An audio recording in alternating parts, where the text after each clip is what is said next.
वेंकटपुर गांव में मंगम्मा नाम की औरत अपने बेटे, पुतोह और पोते के साथ रहती है। मंगम्मा अपने परिवार का भरण पोषण दही बेचकर करती है। वह अक्सर बंगलौर जैसे शहरों में जाकर दही बेचा करती है और दही बेचने के बाद जो भी रुपया उसे प्राप्त होता है उसी से अपने परिवार का भरण पोषण करती है।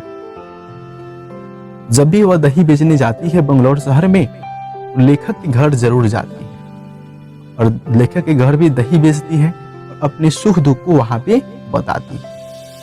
लेकिन एक दिन की बात है, मंगम्मा जब अपने घर पे रहती है, मंगम्मा का जो पुतोह होता है नजम्मा, वो अपने बेटे को काफी पिटाई करती है। पोते को पीटते हुए देखकर मंगम्मा काफी दुखित होती है और अपने पुतोह को जाकर काफी डांट फटकार लगाती है। पुतोह भी जो है शांत नहीं रहती है, वह मंगम्मा से झगड़ा करना शुरू कर देती है। दोनों में वाद विवाद होता है, काफी वाद विवाद बढ़ जाता है। उसी के दौरान मंगम्मा का बेटा आता है। मंगम्मा का बेटा जैसे ही आता है, मंगम्मा सारी घटना को एक एक करके अपने बेटे को बताता है। मंगम्मा का बेटा बोलता है, माँ, मैं नहीं चाहता हूं कि तुम दोनों आपस में झगड़ा करो, लेकिन फिर भी जो है सास पुतोह में झगड़ा होते ही रहता है। लगातार झगड़ा बढ़ते ही चला जाता है, वाद विवाद इतना बढ़ जाता है, अंत में मंगम्मा को बोलना पड़ता है, बेटा, तुम मुझे चाहते हो अलग करना तो अलग कर सकते हो।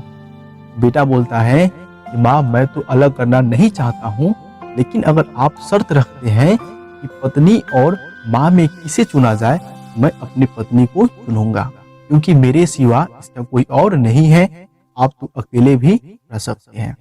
इस बात को सुनते ही मंगम्मा काफी दुखित हो जाती है। उसके बाद मंगम्मा बोलती है, ठीक है बेटा, अगर तुम चाहते हो मुझे अलग करना तो अलग कर सकते हो। उसके बाद मंगम्मा जो है दही बेचने के लिए बंगलौर शहर में चली जाती है। जब वह शाम को बंगलौर शहर से दही बेचकर आती है, तो देखती है कि सारा जो बर्तन है उसे अलग दो हिस्सों में बांट दिया गया है।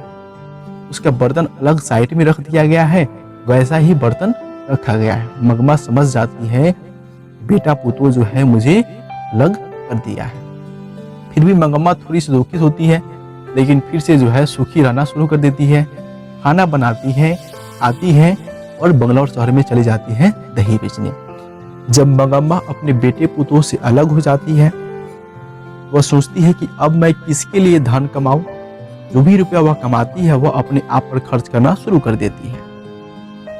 वह अपने पोते से काफी प्यार करती है, इसलिए अक्सर अपने पोते के लिए कुछ न कुछ मिठाई खरीदकर जरूर लाया करती है और छुप छुपाकर उससे मिला करती है। लेकिन एक दिन की बात है, जब मंगम्मा दही बेचकर वापस आ रही होती है, तो उसी के गांव का एक रंगप्पा नाम का आदमी, जो स्वभाव से जुआरी एवं चोर होता है, वह उसे बीच रास्ते में रोक लेता है। रोकने के बाद मंगम्मा को बोलता है कि मंगम्मा, मुझे कुछ रुपए की जरूरत है, क्या तुम मुझे कुछ रुपए उधार दे सकते हो?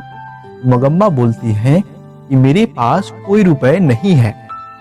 तो रंगप्पा बोलता है, मंगम्मा, मुझे सब कुछ मालूम है, तुम्हारे पास रुपए हैं, तुम उसे जमीन के अंदर गाड़ कर रखती हो।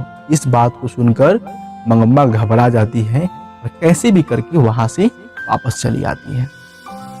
मंगम्मा रंगप्पा से तो छुटकारा पा लेती है और वापस घर चली आती है, लेकिन इस बात की जानकारी उसके बेटे पुतोह को हो जाता है। बेटे पुतोह सोचते हैं कि लगता है कि माँ रंगप्पा नाम के आदमी को अपना रुपया देना चाहती है।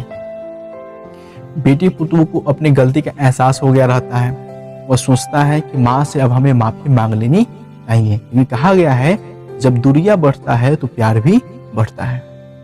वह अपने छोटे बेटे को मंगम्मा के पास भेजते हैं, क्योंकि जानते हैं मंगम्मा पोते से काफी प्यार करती है, और इसी बहाने जाकर बेटा पुतोह जो है मंगम्मा से माफी मांग लेते हैं। और उसी के बाद ये कहानी समाप्त हो जाता है और बेटे पुतोह को अपने गलती का पछतावा होता है। बच्चों, ये कहानी जो है केवल दही बेचने वाली मंगम्मा की नहीं है, ये पूरे संसार की कहानी है, हर घर की कहानी है।